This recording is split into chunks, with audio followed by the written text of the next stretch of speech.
আসসালামু আলাইকুম প্রিয় শিক্ষার্থীরা, আমি তোমাদের নাফিউর রহমান রাকিব ভাইয়া, ঢাকা বিশ্ববিদ্যালয়ের শিক্ষার্থী। তোমরা যারা এইচএসসির শিক্ষার্থী রয়েছো, তোমাদের জন্য ইংরেজি ফার্স্ট পেপার এবং সেকেন্ড পেপারের আমরা টেস্ট পেপার সলভের ক্লাস আমরা তোমাদের দিচ্ছি। তোমরা যারা রাধা বল্লভের শিক্ষার্থী রয়েছো, তোমাদের জন্য নিয়মিত কিন্তু রাধা বল্লভের ক্লাস চলছে। আমি তোমাদের রাকিব ভাইয়া ক্লাস নিচ্ছি। সো তোমাদের রাধা বল্লভে যারা অফলাইনে ইংরেজির পূর্ণাঙ্গ প্রিপারেশন নিতে চাও, তোমরা দ্রুত আমাদের সাথে যুক্ত হয়ে যাও। আমাদের ঠিকানা RDRS road, Radha Ballabh. So আজকে আমরা এই ক্লাসে এইচএসসি সেকেন্ড পেপারের খুব গুরুত্বপূর্ণ একটা টপিক, যেটা নিয়ে প্রায়শই তোমরা সমস্যার মধ্যে পড়ো, সেটা হচ্ছে প্রোনাউন রেফারেন্স।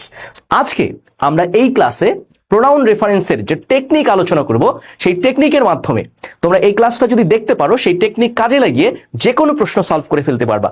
আমরা আজকে রিসেন্টলি যে টেস্ট এক্সাম হয়েছে সেটার একটা প্রশ্ন সলভ করব। সো প্রোনাউন রেফারেন্সে মূলত দুইটা জিনিস করতে হয় সাধারণত প্রশ্নগুলোতে।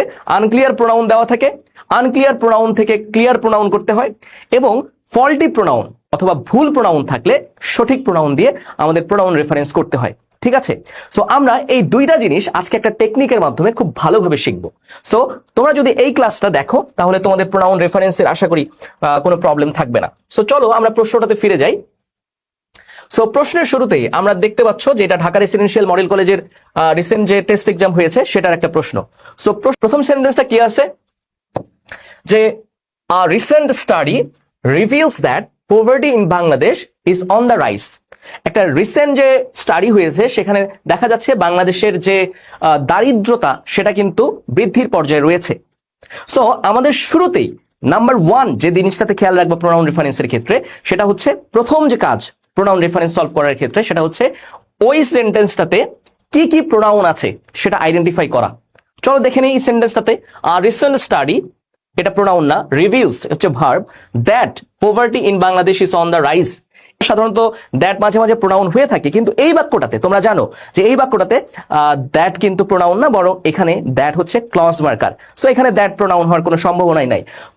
পরের গুলোতে দেখো poverty noun, Bangladesh is on the rise, এখানে কিন্তু কোনো প্রোনাউন নেই। তাই বলে কি তোমার কাজ শেষ? মনে রাখবা ভাইয়া, প্রোনাউন রেফারেন্সের ক্ষেত্রে প্রথম যে জিনিসটা আমরা লক্ষ্য করতে বললাম সেটা হচ্ছে ওই সেন্টেন্সটাতে কোনো প্রোনাউন আছে কিনা এইটা লক্ষ্য করা। যখন দেখতেছি যে এখানে প্রোনাউন নাই, তার মানে কিন্তু আমাদের কাজ শেষ হয় নাই, তোমার দায়িত্ব কিন্তু আরো বেড়ে গেছে। কোন সেন্টেন্সে যদি প্রোনাউন খুঁজে না পাও, তাহলে তোমার নেক্সট যে কাজ সেটা হচ্ছে ওই সেন্টেন্সে কি কি নাউন আছে সেটাকে আইডেন্টিফাই করা। কারণ কি? কারণ পরের সেন্টেন্সে যে প্রোনাউনটা ব্যবহৃত হবে সেটা মূলত কোন নাউনের পরিবর্তে ব্যবহৃত হবে? এই যে প্রথম সেন্টেন্সের যে নাউনগুলো আছে সেগুলোর পরিবর্তেই ব্যবহৃত হবে। সো নাম্বার ওয়ান টেকনিক ভাইয়া, প্রথমেই আমরা খুঁজবো ওই সেন্টেন্সে কোনো প্রোনাউন আছে কিনা। যদি থাকে সেটাকে আমরা সঠিকভাবে লিখবো, আর যদি থাকে অথবা না থাকে, দুটার ক্ষেত্রেই আমরা কি করব? আমরা ওই সেন্টেন্সে আর কি কি নাউন আছে সেটাকে আগে ভাগে আইডেন্টিফাই করে সেটার জন্য কি প্রোনাউন বসবে একটা খসড়া কিন্তু তোমার মাথায় সেট করে নিতে হবে। সো লেটস ফাইন্ড আউট এই সেন্টেন্সে আমাদের কি কি নাউন আছে। সো এখানে প্রথম যে নাউন আছে সেটা হচ্ছে আর রিসেন্ট স্টাডি, এটা একটা নাউন। ঠিক আছে? সো এইটা একটা নাউন আমরা আইডেন্টিফাই করলাম। রিভিলস দ্যাট পভার্টি, পভার্টি একটা noun, in Bangladesh is on the, এই যে বাংলাদেশ একটা noun, is on the rise. So প্রথম সেন্টেন্সটাতে আমরা তিনটা কি পেয়েছি? নাউন পেয়েছি। এখন আমাদের কাজ হচ্ছে এই নাউনগুলোকে, এই নাউনগুলোর ক্ষেত্রে কি কি প্রোনাউন বসতে পারে সেটা আমরা একটু খসড়া করে লিখতে পারি, অথবা তোমরা মাথায় সেট করে নিতে পারো। আর রিসেন্ট স্টাডি এইটা একটা নাউন ছিল, পভার্টি একটা নাউন ছিল, আর হচ্ছে আমাদের বাংলাদেশ, আমরা এই তিনটা নাউন পেয়েছিলাম প্রথম সেন্টেন্সে। এখন আমরা মাথায় খসড়া করে নিচ্ছি, আমরা তোমাদেরকে দেখানোর জন্য এইভাবে দেখাচ্ছি, কিন্তু তোমরা সাধারণত মাথার মধ্যে এটা খসড়া করে নিতে পারো। সো আর রিসেন্ট স্টাডির জন্য সাধারণত কি প্রোনাউন ব্যবহৃত হয়? ইট। আর রিসেন্ট স্টাডির জন্য প্রোনাউন কি? ইট। পভার্টির জন্য প্রোনাউন কি? ইট। ঠিক আছে? সো এরপরে দেখো বাংলাদেশ, এর জন্য সাধারণত কি প্রোনাউন ইউজ হয়? শি। ঠিক আছে? এখন দেখো এই যে ইট, এই প্রোনাউনটার জন্য কিন্তু অলরেডি এই প্রোনাউনের এগেইনস্টে দুইটা নাউন চলে আসছে। এই প্রোনাউনের এগেইনস্টে কয়টা নাউন চলে আসছে? দুইটা নাউন চলে আসছে। তার মানে ইট কিন্তু আনক্লিয়ার হয়ে গেছে। মানে ইট যদি তুমি ইউজ করো, তাহলে তুমি কাকে ইউজ করতেছো এটা কিন্তু আনক্লিয়ার হয়ে থাকবে। সুতরাং আমরা দেখতেছি ইটের জন্য দুইটা, ইটের এগেইনস্টে দুইটা নাউন আসায় এটা আনক্লিয়ার প্রোনাউন হয়েছে। এর পরবর্তী সেন্টেন্সটা খেয়াল করো, it is no doubt an impediment to our national development. আমার প্রথম কাজ কি, এই সেন্টেন্সটা থেকে প্রোনাউন আগে আইডেন্টিফাই করা। ঠিক আছে, এখানে কি প্রোনাউন আছে দেখো তো। ইট হচ্ছে আমাদের এখানে একটা প্রোনাউন আছে। এখানে আমরা একটু আগেই দেখে আসছি যে ইট কিন্তু আনক্লিয়ার অলরেডি হয়ে গেছে, কারণ ইটের এগেইনস্টে দুইটা নাউন চলে আসছিল। সো এইখানে আমরা ইট পেয়েছে, which is an unclear pronoun. So এইটাকে আমরা ক্লিয়ারলি লিখবো। সো তোমাকে এখন বলতে হবে যে এখানে যে ইটটা ব্যবহৃত হয়েছে, ইট দ্বারা কি বোঝাচ্ছে। দেখো, it is no doubt an impediment to our national development. Impediment মানে হচ্ছে বাধা, ইম্পেডিমেন্ট মানে হচ্ছে বাধা, impediment to our national development, আমাদের জাতীয় উন্নতির ক্ষেত্রে বাধা কি, পভার্টি। সো এইখানে আমাদের এই যে ইটটা, এটার পরিবর্তে আমরা সঠিকভাবে ক্লিয়ারলি লিখব পভার্টি। সো আমরা লিখব পভার্টি। সো আমরা ইটকে ক্লিয়ারলি লিখলাম পভার্টি দিয়ে। ওকে, বুঝতে পারছো? এর পরবর্তীতে no doubt and impediment to our national development, এখানে আমরা দেখতেছি আর কোনো প্রোনাউন নেই। আমাদের কাজ কি শেষ? না, আমরা বলছি যে দ্বিতীয় আরেকটা কাজ আছে, যে প্রোনাউন খোঁজার পাশাপাশি আমাদেরকে খুঁজতে হবে যে ওই সেন্টেন্সটাতে কি কি নাউন ব্যবহৃত হয়েছে। এটা খুবই গুরুত্বপূর্ণ। সো এখানে দেখতে হবে যে কি কি নাউন আছে। দেখো, it is no doubt an impediment, impediment মানে বাধা। সো এইখানে ইম্পেডিমেন্ট কিন্তু একটা নাউন, আমরা একটা নাউন পেলাম, hour national development. So development একটা নাউন, ক্লিয়ার কিনা? সো এখানে আমরা দুটা নাউন পেলাম। সো এখানে আমরা যেহেতু দুটা নাউন পেয়েছি, এখন আমাদের কাজ হবে, আমাদের মাথায় কিন্তু একটু সেট করে নিতে হবে যে এদের পরিবর্তে কি নাউন ব্যবহৃত হতে পারে। ইম্পেডিমেন্ট হচ্ছে ইট, ডেভেলপমেন্ট হচ্ছে ইট। ঠিক আছে, ইটের ক্ষেত্রে কিন্তু আরো নতুন দুটো নাউন কিন্তু অ্যাড হলো। তাহলে ইট কিন্তু গভীরে নিমজ্জিত হচ্ছে এবং ইট কিন্তু আরো রহস্যময় হচ্ছে।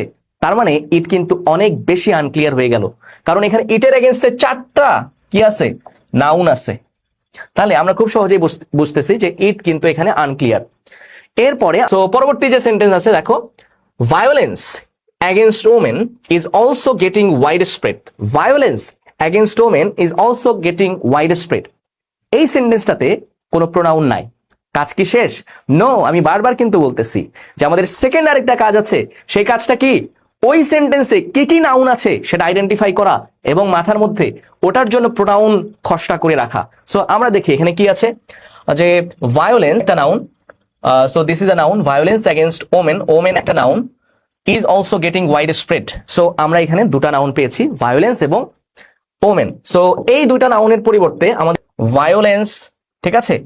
এরপরে আমরা দেখলাম এখানে একটা নতুন আমরা নাউন পেয়েছি women, women এর এগেইনস্টে এটা প্লুরাল। সো এটার এগেইনস্টে আমাদের যে প্রোনাউনটা থাকবে সেটা হচ্ছে they, তাই না? এরপরে দেখো, they hardly feel safe in the marginal society. Pronoun আছে এখানে একটা, দেখতেই পাচ্ছ যে দে হচ্ছে একটা প্রোনাউন। দে এটা কিন্তু আমাদের প্রোনাউন, এটাকে ক্লিয়ারলি লিখতে হবে। এখানে দে বলতে মূলত কাদেরকে বোঝাচ্ছে, কারা সেফ ফিল করে না মার্জিনাল সোসাইটিতে, ওমেন। সো আমরা এই যে দে এর পরিবর্তে ওমেন লিখবো, ক্লিয়ার কিনা? আমরা আনক্লিয়ারকে ক্লিয়ার করে লিখলাম। এর পরবর্তীতে আমরা খুঁজবো যে এখানে আর কোনো নাউন আছে কি না। Hardly feel safe in the marginal society. So society এটা একটা নাউন। সো আমরা একটা নাউনও পেয়ে গেলাম। সো মার্জিনাল সোসাইটির পরিবর্তে কিন্তু আমাদের ইট ব্যবহৃত হবে, তাই না? সো এখানে আমাদের মার্জিনাল সোসাইটির পরিবর্তে ইট, তারপরে ভায়োলেন্সের পরিবর্তে ইট, ডেভেলপমেন্টের পরিবর্তে ইট, ইম্পেডিমেন্টের পরিবর্তে ইট, পভার্টির পরিবর্তে ইট, আর রিসেন্ট স্টাডির পরিবর্তে কিন্তু ইট ছিল। সো ইট কিন্তু পরবর্তীতে যে সেন্টেন্সটা আছে, gender based violence often stems from existing socio cultures. So এখানে আমাদের কোনো কিন্তু প্রোনাউন নাই। সো দায়িত্ব কিন্তু শেষ না, প্রোনাউন না থাকলে দায়িত্ব আরো বেড়ে যায়। দায়িত্বটা কি? যে ওই সেন্টেন্সে আর কি কি নাউন আছে এটা কিন্তু খুঁজে বের করতে হবে। সো এখানে কি কি নাউন আছে একটু দেখো, এখানে কি কি নাউন আছে, যে gender based violence often stems from existing socio cultures. So existing socio cultures এটাও কিন্তু একটা নাউন। এটার এগেনস্টে আমাদের কি প্রোনাউন ব্যবহৃত হইতে পারে? দে। সো এখানে আমাদেরকে মনে রাখতে হবে যে এই যে নাউনগুলো আছে এগুলোর যে এগেনস্টে যে প্রোনাউনটা আসবে সেটা কিন্তু আমাদেরকে মাথায় একটু খসড়া করে নিতে হবে। এরপরের সেন্টেন্সটা, যে দে এইখানে একটা প্রোনাউন আছে দে, এইটার পরিবর্তে আমাদেরকে ক্লিয়ারলি লিখতে হবে they regard women as inferior to men. They বলতে এখানে কারা বোঝাচ্ছে, কাদেরকে বোঝাচ্ছে? সমাজের অনেক লোকজন, many people in the society. So আমরা এখানে many people in the society লিখবো, many people in the society, many people in the society, many people in the society regard women as inferior to men. Clear কিনা সবার কাছে? So এখানে কিন্তু আমাদের কাজ শেষ না, আমরা বলতেছি বারবার যে ওই সেন্টেন্সটাতে কি নাউন আছে এটাও খুঁজে বের করতে হবে। সো রিগার্ড ওমেন, আমরা আগে লিখছিলাম ওমেন ইনফেরিয়র টু মেন, এখানে মেন আছে, সো মেনের পরিবর্তে কি বসবে এখানে? Plural, so they. আচ্ছা, আমরা মাথায় সেট করে নিলাম যে মেনের পরিবর্তে আমাদের প্রোনাউন কিন্তু অলরেডি চলে আসছে দে। দে কিন্তু আনক্লিয়ার হয়ে গেছে, কারণ দে এর এগেইনস্টে কি ছিল? মেন আছে, ওমেন আছে, এগুলোর পরিবর্তে দে আসতেছে। এরপরের সেন্টেন্সটাতে they should be equally treated if we want a prosperous society or nation. So এখানে কিন্তু এই যে আমরা দে পাইলাম, আমরা বারবার বলতেছি দে কিন্তু আনক্লিয়ার। এখানে দে এর এগেইনস্টে মেন আছে, ওমেন আছে, কাকে বোঝাচ্ছি? এখানে দে বলতে কিন্তু আমরা কাকে বোঝাচ্ছি? কাদেরকে ইকুয়ালি ট্রিটেড করতে হবে? ওমেনকে। সো এখানে আমরা কি বসাবো? Women. Women should be equally treated if we want a prosperous society or nation. Okay, এরপরে আমাদের যে কাজ সেটা হচ্ছে এখানে আর কি কি নাউন আছে সেগুলো খুঁজে বের করা। সোসাইটি আমরা আগেই লিখছিলাম, নেশনও আমরা আগেই লিখছিলাম। সো এখানে আর স্পেসিফিক্যালি কোনো নাউনকে আইডেন্টিফাই করতে হবে না, আগে আমরা করেছি। তারপরে দেখেন পরের সেন্টেন্সটা, it cannot be thought of if our attitudes to gender equality are not positively changed. So see যে এখানে একটা প্রোনাউন আছে ইট। সো ইট কিন্তু আমরা বলছি যে আনক্লিয়ার। ইট বলতে এখানে কি বোঝানো হচ্ছে? ন্যাশনাল ডেভেলপমেন্ট অথবা ন্যাশনাল প্রসপেরিটি, যে কোনো একটা দিলেই হবে। সো এখানে আমরা ন্যাশনাল ডেভেলপমেন্ট দিচ্ছি। National development cannot be thought of if our attitudes to gender equality are not positively changed. আমরা সলভ করলাম এই প্রোনাউন রেফারেন্সটা। এই যে টেকনিকটা আমরা ইউজ করলাম, এটা দিয়ে কিন্তু তোমরা যে কোনো প্রশ্ন সলভ করতে পারবা এইচএসসির প্রোনাউন রেফারেন্সের।